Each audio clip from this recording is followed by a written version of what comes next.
with everything fans love about the franchise. From insane new stunts to laugh-out-loud disasters, the crew proves they still haven't learned their lesson.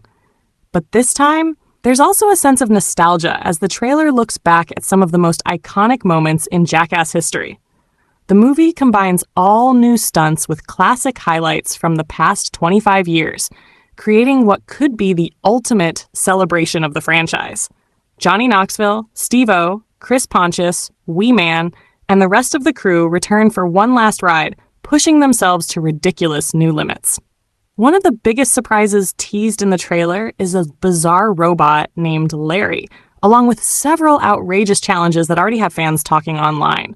Community reactions have been filled with excitement, with many longtime viewers calling it the perfect send-off for the legendary series. Whether this truly is the final Jackass movie remains to be seen, but one thing is certain, the gang wants to go out with a bang.